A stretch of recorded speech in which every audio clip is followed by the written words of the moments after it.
Hey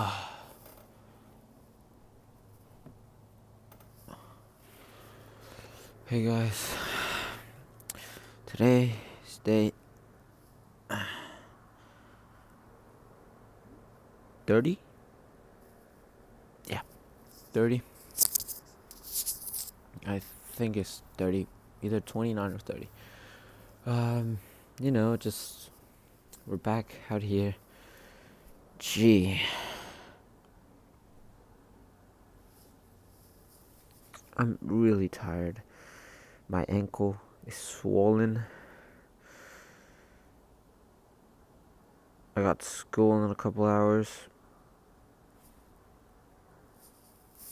Yeah, it's really not ideal. And I may have just put icy hot in my eyes, or on my eyes. But hey, we're still showing up. We're still. Oh, we'll still do this. Why?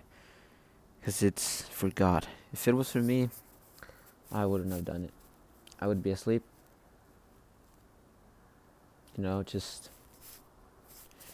getting those hours. But today, did Ephesians 6, the last chapter of Ephesians. Yo, that's strong. Woo. Okay.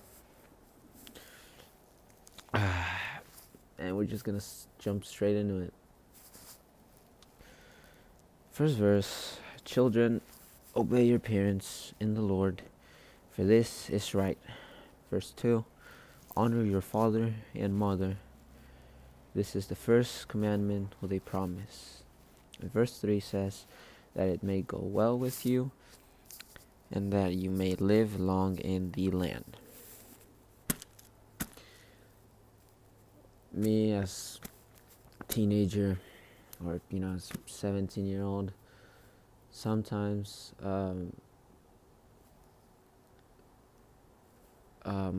my parents sometimes feel like a bit annoying.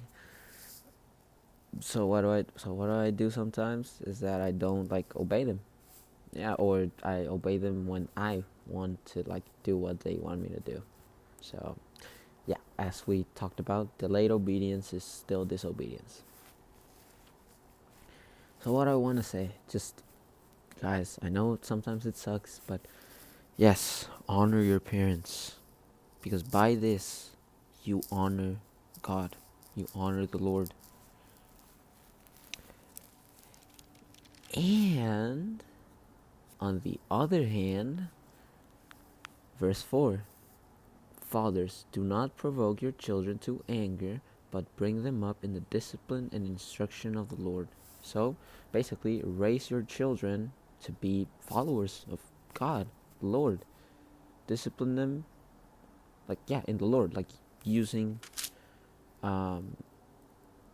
discipline them in a godly way.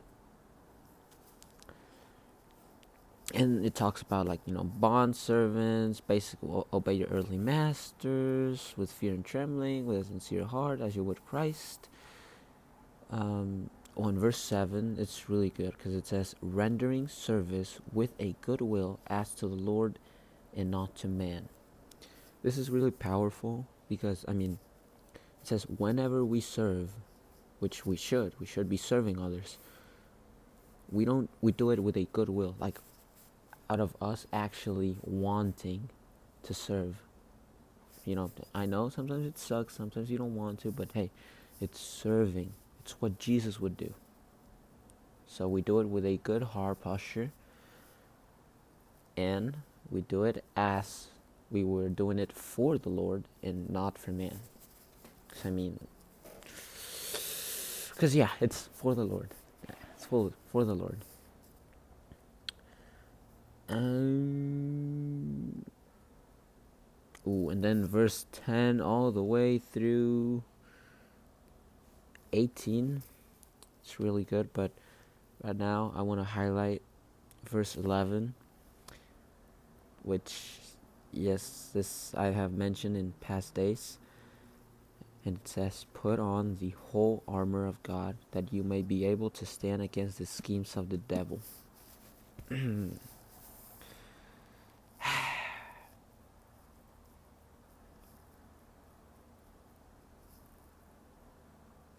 then verse 12 follows and says, for we do not wrestle against flesh and blood, but against the rulers, against the authorities, against the cosmic powers over this present darkness, against the spiritual forces of evil in the heavenly places.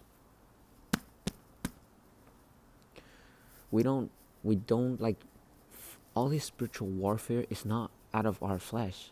It's out of literal spiritual attacks from the enemy, that the enemy wants to throw you off, wants to distract you, deceive you by tempting you. And if you truly have the full armor of God put on every day, you will be protected. You will be able to stand firm and, again, not be shaken by these attacks.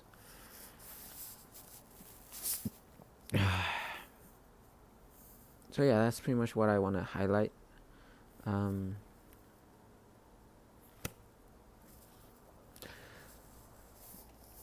Okay. And today's verse of the day was Mark. Hold on. It was Mark 8. Mark 8:35. Yep. Mark 8:35, which says, for whoever would save his life will lose it, but whoever loses his life for my sake and the gospel's will save it. But what I want to do is read you guys from verse 34 to 38, because it's really good. So verse 34 says, and calling the crowd to him with his disciples, he said to them, if anyone would come after me, if anyone would follow me, let him deny himself and take up his cross and follow me. This means let Jesus drive. Don't let him lead your life. Let him cook. Just, sit back. Oh, almost dropped it. Sit back, relax, and let Jesus lead. And what I mean by relax, no, I don't mean that get comfortable or just sit there and don't do anything. No, I mean, yeah, you gotta work. But when you let Jesus lead, is that no matter the outcome, you know that you're good. Because Jesus got you. Jesus got you. I mean, he already he already knows your future. He's already in your tomorrow.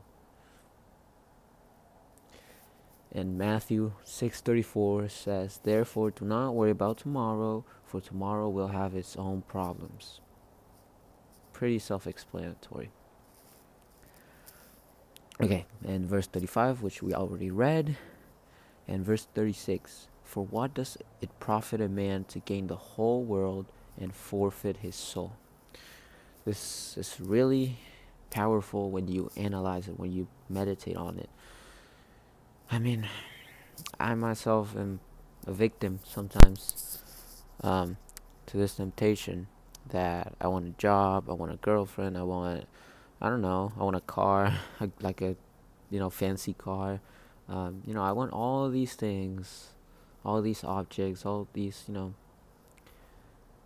earthly or worldly things that do not fulfill you.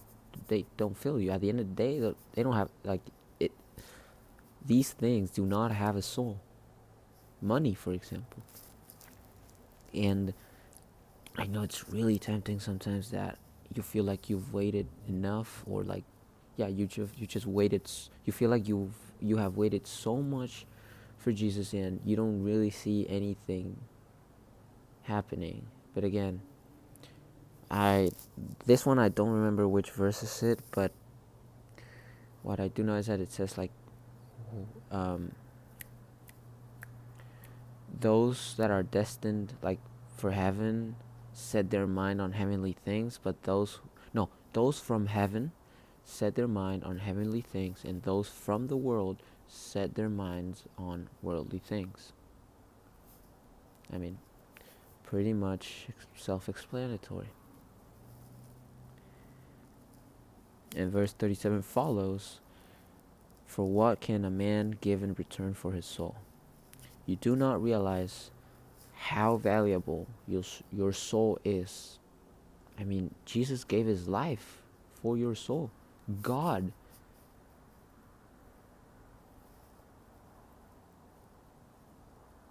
all for you, for your soul to be saved.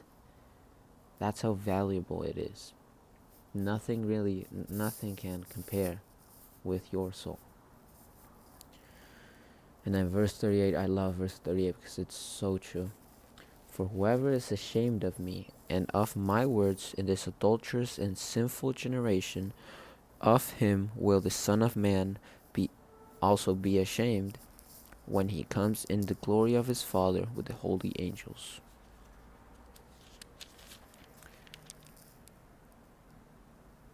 I mean, spread the gospel. Spread the gospel, dude. Yeah, maybe the first couple times it may feel like, oh, what are people going to think of me? They're going to think I'm a Jesus freak. Well, let them think that. If anything, that's like, really good.